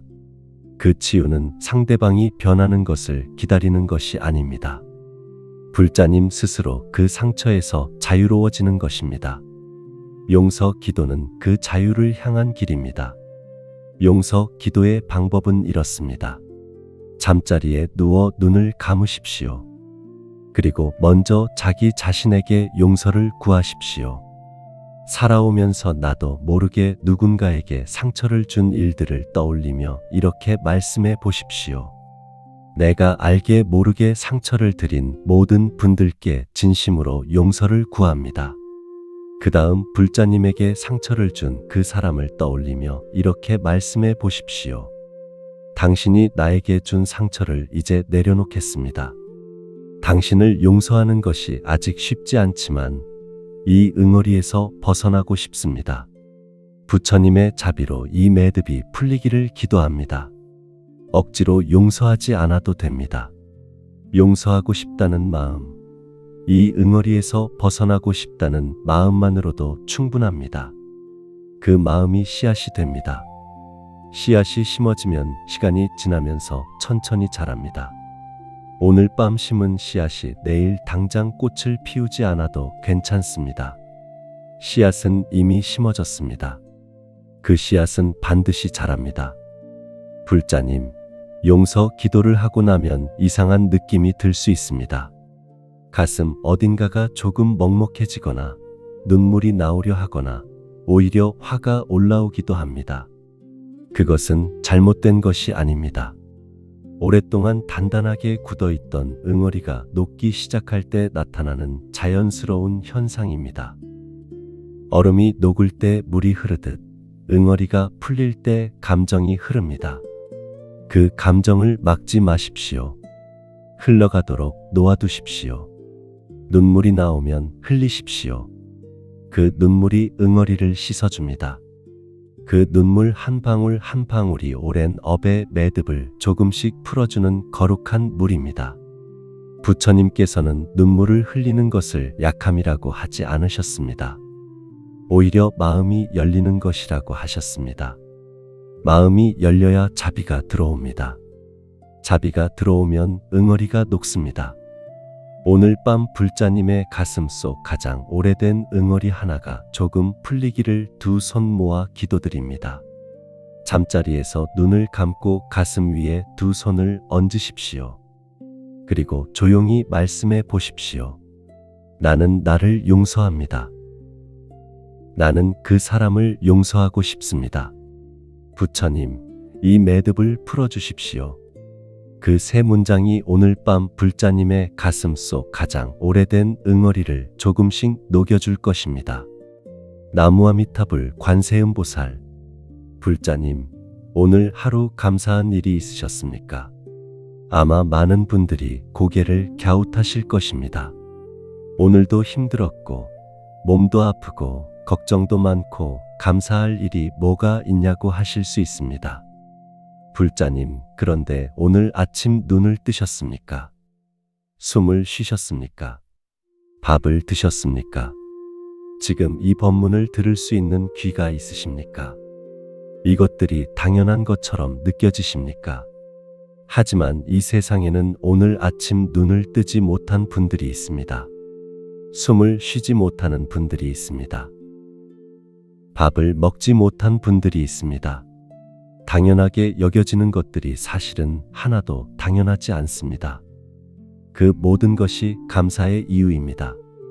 부처님께서는 감사하는 마음을 가리켜 복밭을 가꾸는 것이라고 하셨습니다. 감사하는 마음이 깊어질수록 복의 씨앗이 더 많이 심어진다고 하셨습니다. 그런데 감사 수행이 잡념을 지우는데 왜 효과가 있을까요? 그 이유는 간단합니다. 감사와 걱정은 동시에 존재할 수 없기 때문입니다. 마음이 감사로 채워지면 걱정이 들어올 자리가 없어집니다. 마음이 감사로 가득할 때 잡념은 설 자리를 잃습니다. 감사는 마음을 지금 이 순간으로 데려옵니다. 걱정은 미래를 향하고 후회는 과거를 향하지만 감사는 언제나 지금 이 순간을 향합니다. 지금 이 순간 존재하는 것들에 대한 감사이기 때문입니다.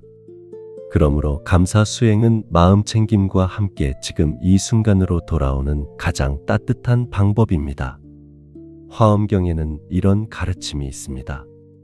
작은 것에 감사할 줄 아는 마음이 큰 복을 부르고 있는 것에 감사할 줄 아는 마음이 없는 것을 채워준다는 말씀입니다. 감사는 부족함을 채우는 것이 아닙니다. 있는 것을 온전히 보는 것입니다. 있는 것을 온전히 볼 때 부족함이 줄어들고 풍요로움이 보이기 시작합니다. 그 풍요로움이 보일 때 마음은 고요해집니다. 미국의 심리학자 마틴 셀리그만은 긍정심리학 연구를 통해 매일 밤 잠들기 전 감사한 일 3가지를 적는 것만으로도 우울감이 현저히 줄어들고 수면의 질이 높아진다는 사실을 밝혔습니다.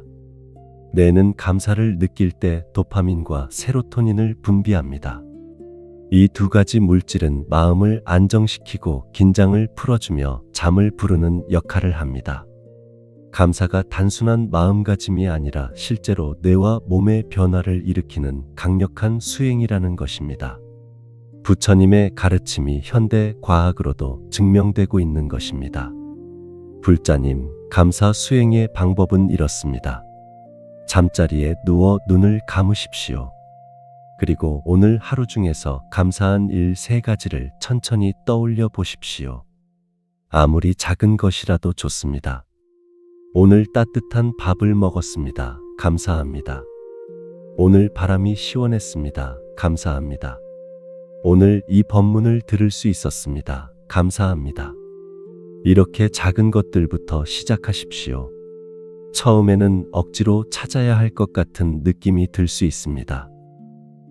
그래도 괜찮습니다. 억지로 찾다 보면 어느 순간 진심으로 감사한 것들이 보이기 시작합니다. 감사를 찾는 눈이 열리기 시작하는 것입니다.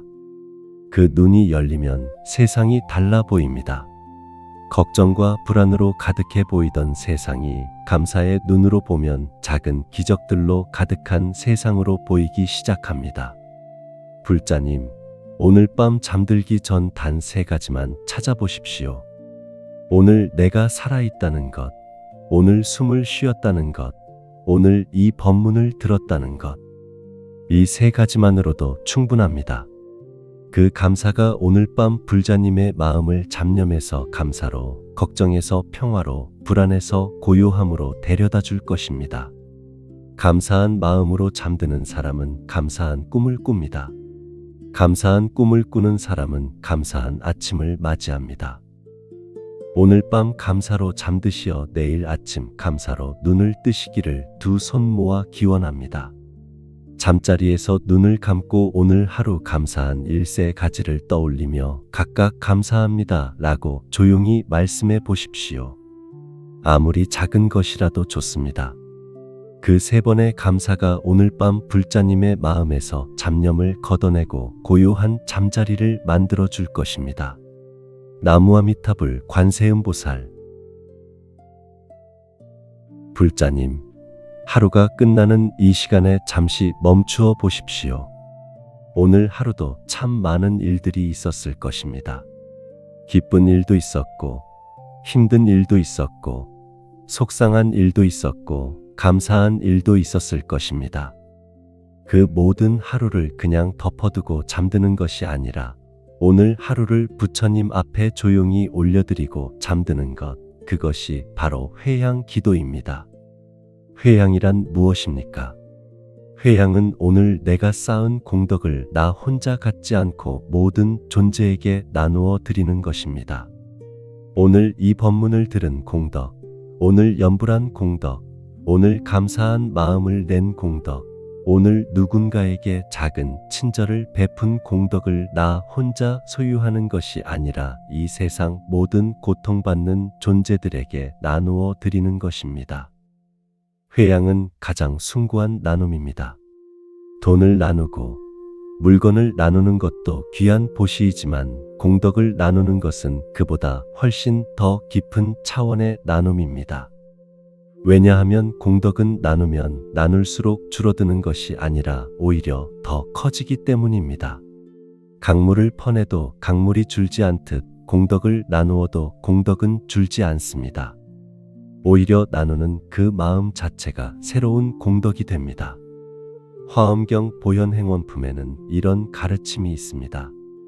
보현보살의 10가지 서원 중 마지막이 바로 회양이며 자신이 쌓은 모든 선근 공덕을 법계 모든 중생에게 남김없이 회양하는 것이 가장 높은 수행이라는 말씀입니다.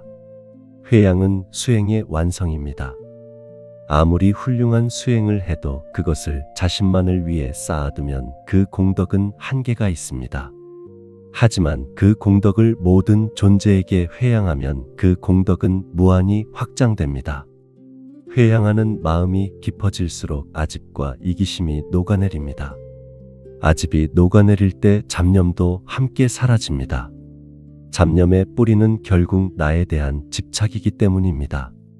나의 걱정, 나의 후회, 나의 두려움, 이 모든 잡념은 나를 중심으로 돌아갑니다. 회양은 그 중심을 나에서 모든 존재로 넓히는 것입니다. 중심이 넓어지면 잡념은 설 자리를 잃습니다. 독일의 신학자 마이스터 에크하르트는 자신을 완전히 비울 때 신이 그 자리를 채운다고 말했습니다. 회양은 바로 그 비움의 행위입니다. 나를 비우고 모든 존재를 채우는 것, 그 비움 속에서 역설적으로 마음이 가장 충만해집니다. 충만한 마음에는 잡념이 끼어들 틈이 없습니다. 5분 회양 기도법은 이렇게 합니다. 잠자리에 누워 눈을 감으십시오. 그리고 천천히 5가지를 회양하십시오. 첫째, 오늘 하루 살아있었던 공덕을 회양합니다. 오늘 하루 숨을 쉬고 살아있었던 이 공덕을 지금 이 순간 병으로 고통받고 계신 모든 분들께 회양합니다. 둘째, 오늘 이 법문을 들은 공덕을 회양합니다. 오늘 부처님의 가르침을 들은 이 공덕을 지금 이 순간 마음이 무너져 내리고 계신 모든 분들께 회양합니다. 셋째, 오늘 감사한 마음을 낸 공덕을 회양합니다. 오늘 작은 것에 감사할 수 있었던 이 공덕을 지금 이 순간 감사할 것을 찾지 못해 절망하고 계신 모든 분들께 회양합니다. 넷째, 오늘 누군가를 생각한 공덕을 회양합니다. 오늘 가족을 걱정하고 이웃을 생각한 그 마음의 공덕을 지금 이 순간 아무도 자신을 생각해주지 않는다고 느끼는 외로운 모든 분들께 회양합니다. 다섯째, 오늘 이 기도를 드린 공덕을 회양합니다. 지금 이 순간 이 기도를 드리는 공덕을 지금 이 순간 이 세상 어딘가에서 홀로 눈물 흘리고 계신 모든 분들께 회양합니다. 이 5가지 회양을 마치고 나면 마음이 이상하게 가벼워지는 것을 느끼실 수 있을 것입니다. 하루의 무게가 조금 덜어지는 느낌, 가슴이 조금 열리는 느낌을 받으실 것입니다. 그것이 회양의 힘입니다. 나를 비울 때 가벼워지는 것입니다. 불자님, 오늘 하루도 참 수고 많으셨습니다. 기쁜 일이든 힘든 일이든 오늘 하루 살아내신 것 자체가 이미 위대한 수행입니다. 그 하루를 부처님 앞에 조용히 올려드리십시오. 그리고 편안히 쉬십시오. 내일도 부처님께서 함께 하실 것입니다. 잠자리에서 눈을 감고 조용히 말씀해 보십시오. 오늘 하루의 모든 공덕을 이 세상 고통받는 모든 존재들께 회양합니다.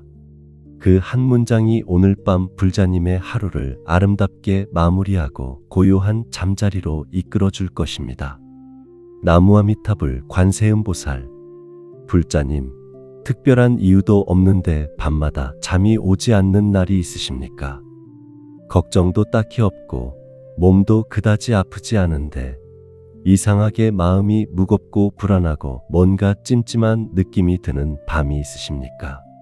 아무것도 한 것이 없는데 왠지 죄스러운 느낌, 왠지 모르게 가슴 한구석이 무거운 느낌이 드는 밤이 있으십니까? 불자님, 그것은 업장의 신호일 수 있습니다. 업장이란 무엇입니까?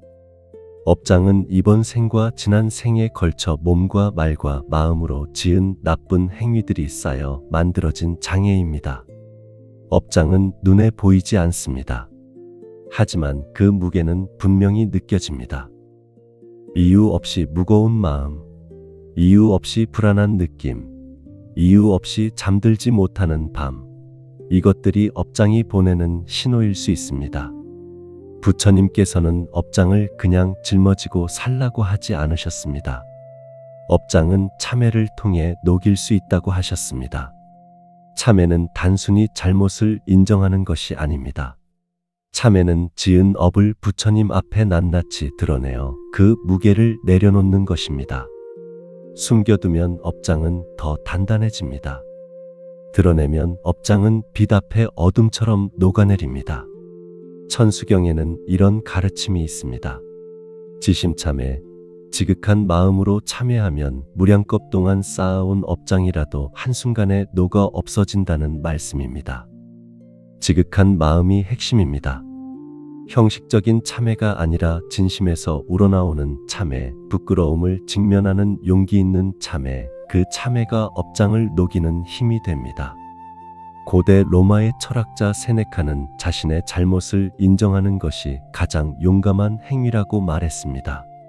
잘못을 인정하는 것은 약함이 아닙니다. 오히려 자신을 직면하는 가장 강한 용기입니다. 그 용기가 업장의 무게를 내려놓게 합니다. 업장을 참회하지 않으면 그 무게는 고스란히 몸과 마음에 남습니다.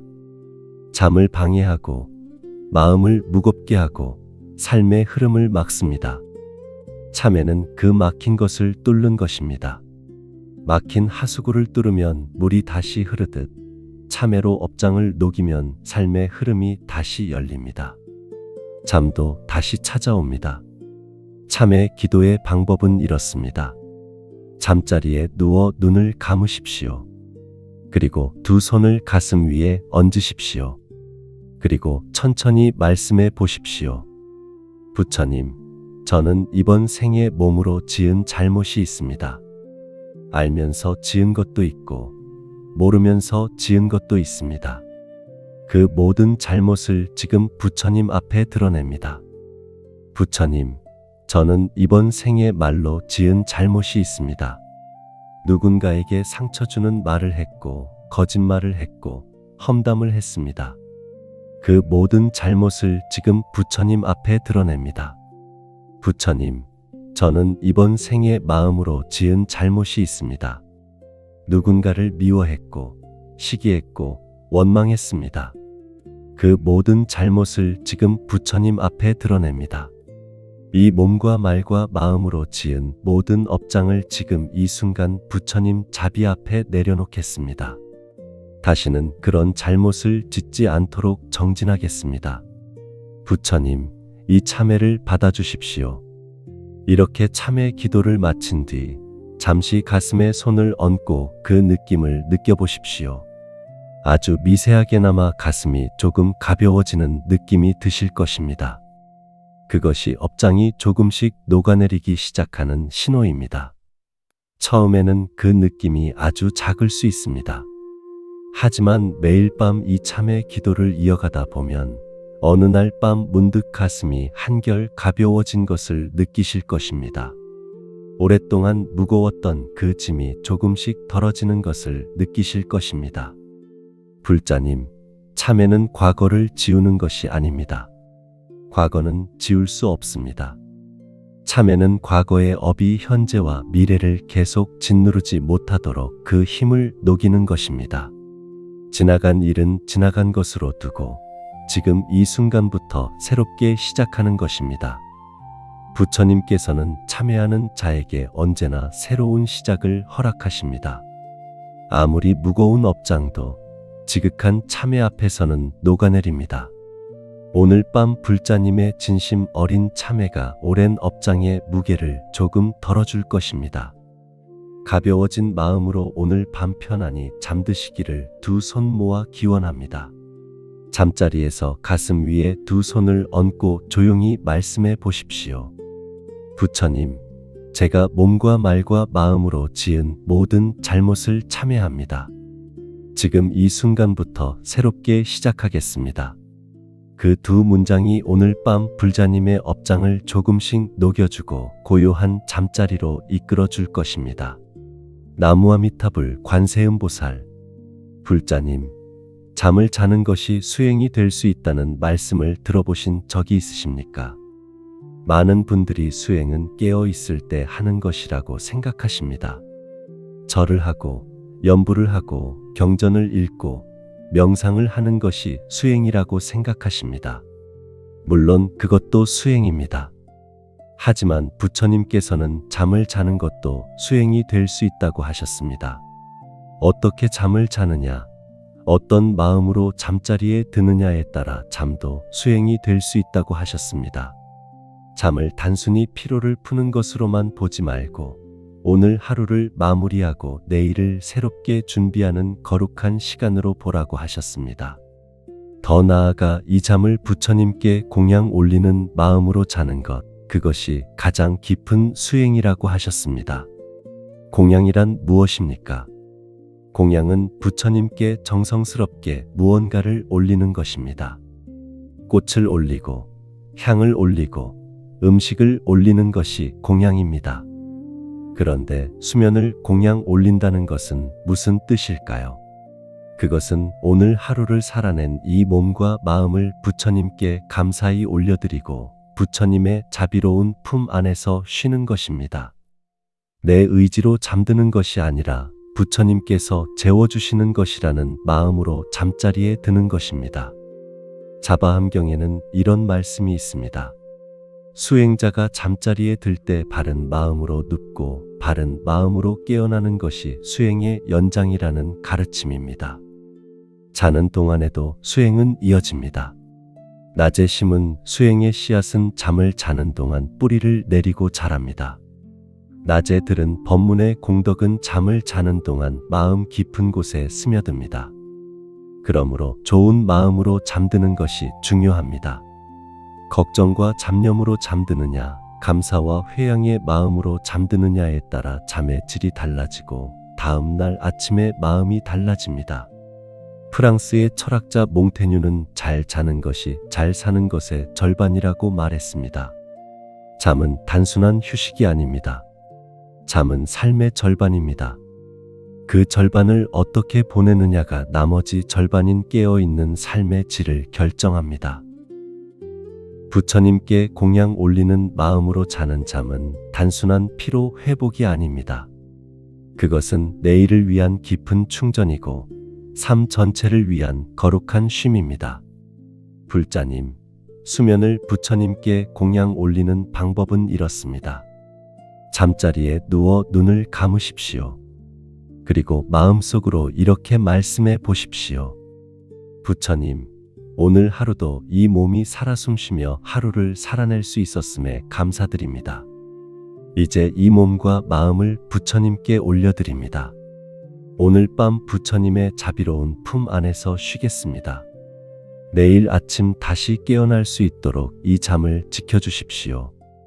내일도 부처님의 가르침 안에서 하루를 살아가겠습니다. 이렇게 마음을 올려드리고 나면 잠자리가 단순한 침대가 아니라 부처님의 품처럼 느껴지기 시작합니다. 이부자리의 온기가 부처님의 자비처럼 느껴지기 시작합니다. 그 따뜻함 속에서 마음이 조금씩 풀어집니다. 긴장이 풀리고 잡념이 사라지고 고요함이 찾아옵니다. 불자님, 오늘 밤 잠드는 것을 두려워하지 마십시오. 잠은 적이 아닙니다. 잠은 부처님께서 불자님에게 주신 가장 자비로운 선물입니다. 하루의 수고를 내려놓고 쉬게 해주시는 부처님의 자비입니다. 그 자비를 감사히 받으십시오. 억지로 잠들려 하지 마십시오.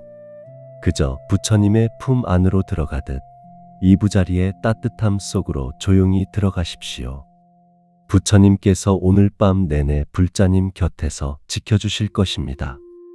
새벽에 잠이 깨어도 부처님께서 함께 하실 것입니다. 꿈속에서도 부처님의 자비가 함께 할 것입니다. 그 자비로운 품 안에서 오늘 밤 깊고 편안한 잠을 주무시기를 두 손 모아 기원합니다. 수고 많으셨습니다, 불자님. 오늘 하루도 참 잘 살아내셨습니다. 이제 편안히 쉬십시오. 잠자리에 누워 눈을 감고 조용히 말씀해 보십시오. 부처님, 오늘 하루를 감사히 마칩니다. 이 잠을 부처님께 올려드립니다. 부처님의 품 안에서 편안히 쉬겠습니다. 그 세 문장이 오늘 밤 불자님의 잠자리를 부처님의 자비로운 품으로 바꾸어 줄 것입니다. 나무아미타불 관세음보살. 불자님, 밤중에 갑자기 눈이 떠지신 적이 있으십니까? 분명히 잠이 들었는데 새벽 2시나 3시쯤 되면 어김없이 눈이 떠지고 그 순간부터 다시 생각들이 몰려와 새벽을 하얗게 지새우는 밤이 있으십니까? 다시 잠들려 하면 할수록 더 말똥말똥해지고 시계를 보면 아직 한참 남았다는 것을 알고 더 답답해지는 그런 새벽이 있으십니까? 불자님, 새벽 3시에 깨어나는 것을 불안하게 보지 마십시오. 많은 수행자들이 새벽 3시에서 4시 사이를 가장 수행하기 좋은 시간으로 여겼습니다. 이 시간은 세상이 가장 고요한 시간입니다. 낮의 소음도 저녁의 분주함도 모두 사라진 가장 깊은 고요의 시간입니다. 부처님께서도 새벽 이 시간에 깊은 선정에 드셨다고 전해집니다. 그러므로 새벽에 깨어났을 때 왜 또 깼나 하고 짜증 내거나 불안해하지 마십시오. 부처님께서 수행하셨던 그 고요한 시간에 불자님도 깨어 있는 것입니다. 이 시간을 수행의 시간으로 삼으십시오. 앙구타라 니카야에는 이런 가르침이 있습니다. 수행자는 초야에 경행하고 좌선하여 마음을 청정히 하고, 중야에는 오른쪽으로 누워 사자와 같이 잠들고, 후야에 다시 일어나 경행하고 좌선하여 마음을 청정히 하라는 말씀입니다. 초야는 저녁, 중야는 한밤중, 후야는 새벽을 뜻합니다. 부처님께서는 제자들에게 새벽에 다시 일어나 수행하도록 권하셨습니다. 새벽 3시에 깨어나는 것은 잠을 방해받는 것이 아니라 수행의 시간으로 초대받는 것일 수 있습니다. 스웨덴의 철학자이자 신비주의자였던 에마누엘 스베덴보리는 새벽의 고요한 시간이 내면의 세계와 가장 가까워지는 시간이라고 말했습니다. 그는 새벽에 깨어 있는 것이 영혼이 가장 맑아지는 순간이라고 하였습니다. 세상의 소음이 완전히 사라진 그 시간에 내면의 소리가 가장 선명하게 들린다는 것입니다. 부처님의 가르침과 맞닿아 있는 이 통찰은 새벽 3시에 깨어남이 고통이 아니라 선물일 수 있다는 것을 보여줍니다. 불자님, 새벽에 깨어났을 때 이렇게 해보십시오. 먼저 억지로 다시 잠들려 하지 마십시오. 억지로 잠들려는 노력이 오히려 더 말똥말똥하게 만듭니다. 대신 이렇게 말씀해 보십시오. 부처님, 이 고요한 새벽 시간에 깨어났습니다. 이 시간을 부처님과 함께 하겠습니다. 그리고 가장 먼저 호흡으로 돌아오십시오. 새벽의 호흡은 낮과 다릅니다. 새벽 공기는 더 차갑고 더 맑습니다. 그 맑은 공기가 코로 들어오는 것을 느껴보십시오. 들이쉬는 숨과 내쉬는 숨을 조용히 느끼면서 관세음보살을 마음속으로 불러보십시오. 들이쉬면서 관세음, 내쉬면서 보살. 이 호흡 연부를 새벽의 고요함 속에서 해보십시오. 새벽의 고요함이 연불의 울림을 더 깊게 만들어줍니다. 그 울림이 마음 깊은 곳까지 스며듭니다. 호흡 연불을 하다 보면 두 가지 중 하나가 일어납니다. 마음이 충분히 고요해져서 다시 잠이 들거나 아니면 마음이 맑고 깨끗하게 깨어나거나 합니다. 어느 쪽이든 괜찮습니다. 다시 잠이 들면 더 깊고 편안한 잠을 자게 됩니다. 깨어있게 되면 새벽에 수행 시간을 갖게 됩니다. 어느 쪽이든 부처님의 자비 안에서 일어나는 일입니다. 불자님, 새벽에 깨어나는 것을 이제부터 다르게 보십시오. 그것은 잠을 빼앗기는 것이 아닙니다. 세상에서 가장 고요한 시간에 부처님과 단둘이 있는 시간입니다. 아무도 방해하지 않는 그 시간에 부처님과 가장 가까이 있는 것입니다. 그 고요한 새벽에 부처님께 무엇이든 말씀드려 보십시오. 낮에는 바빠서 못했던 말, 너무 부끄러워서 못했던 말, 너무 간절해서 소리 내어 못했던 말을 이 고요한 새벽에 부처님께 조용히 드려보십시오. 부처님께서는 그 새벽에 간절한 말 한마디를 반드시 들으십니다. 새벽 3시의 기도는 어떤 기도보다 간절하고 그 간절한 만큼 부처님께 가닿습니다. 오늘 새벽 깨어나신다면 그 시간을 부처님과 함께하는 가장 거룩한 시간으로 삼으십시오.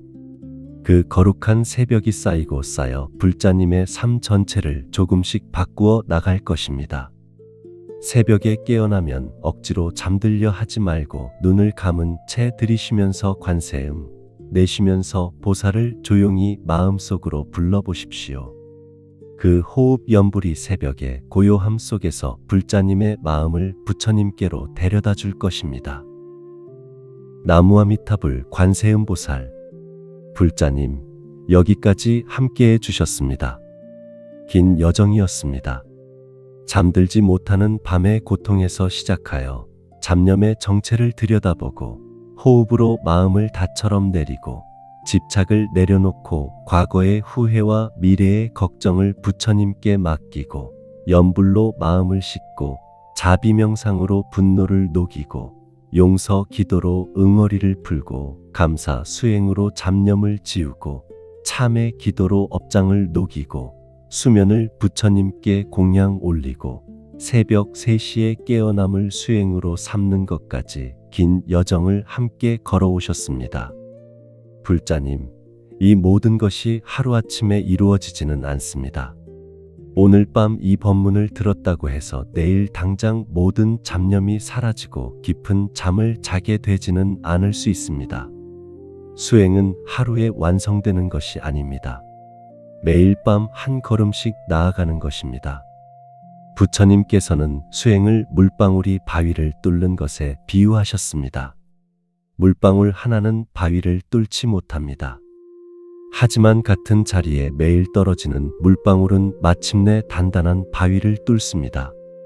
오늘 밤 불자님이 행하신 호흡 수행 하나, 연불 하나, 감사 기도 하나가 바로 그 물방울입니다. 오늘의 물방울은 작아 보입니다. 하지만 그 물방울이 매일 밤 같은 자리에 떨어질 때 반드시 바위가 뚫립니다. 잡념이라는 바위가 뚫립니다. 불안이라는 바위가 뚫립니다. 업장이라는 바위가 뚫립니다. 그리고 그 자리에서 맑은 샘물이 솟아오릅니다. 그것이 바로 고요함입니다.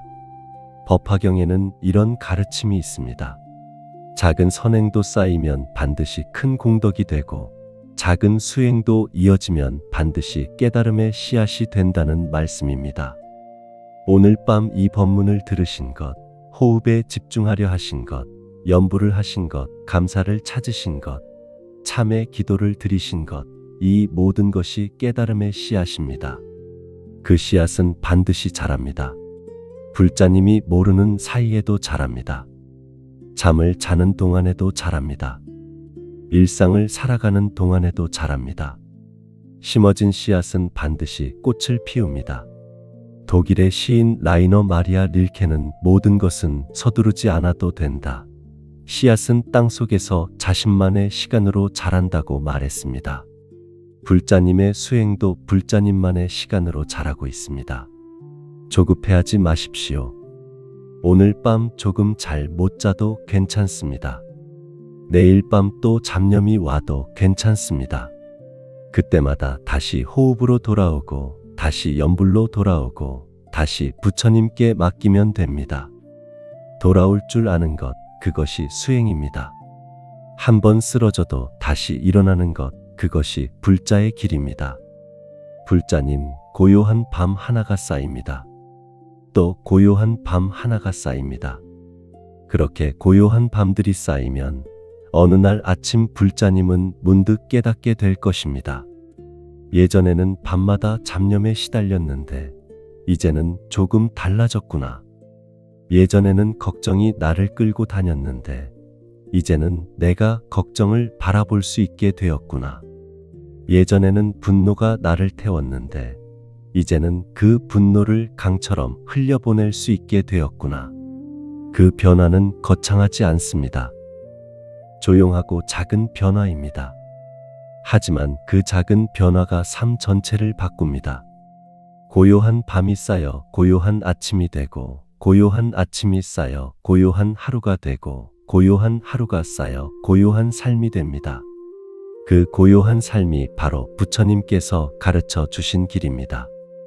번뇌에서 벗어난 자유로운 삶, 집착에서 벗어난 가벼운 삶, 두려움에서 벗어난 평화로운 삶입니다.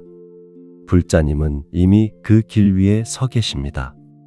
오늘 밤 이 법문을 들으신 순간 이미 그 길 위에 첫 발을 내디디신 것입니다. 그 길을 계속 걸어가십시오. 혼자가 아닙니다. 부처님께서 언제나 그 길에서 함께 하십니다. 관세음보살께서 언제나 그 길에서 손을 내밀고 계십니다. 수많은 수행자들이 그 길을 먼저 걸어갔고 지금도 함께 걷고 있습니다. 불자님도 그 거룩한 행렬의 일원입니다. 오늘 밤 편안히 잠드십시오. 내일 아침 새롭게 눈을 뜨십시오.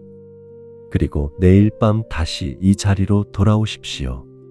매일 밤 조금씩, 매일 밤 한 걸음씩 고요한 삶을 향해 걸어가십시오. 부처님께서 오늘 밤도 불자님의 잠자리를 자비로운 빛으로 감싸주실 것입니다. 그 빛 안에서 깊고 편안한 잠을 주무시기를 두 손 모아 기원합니다. 오늘 이 법문의 공덕을 지금 이 순간 어디선가 홀로 고통받고 계신 모든 분들께 회양합니다. 오늘 밤 이 말씀이 도움되셨다면 구독과 좋아요 부탁드립니다. 댓글에 나무관세음보살이라고 남겨보세요.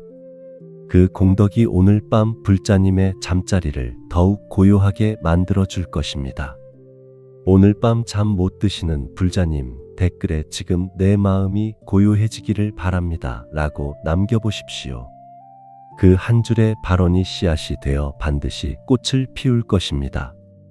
오늘 밤 이 말씀을 들으신 공덕이 씨앗이 되어 불자님의 삶의 고요함의 꽃이 활짝 피어나기를 기원합니다. 성불하십시오.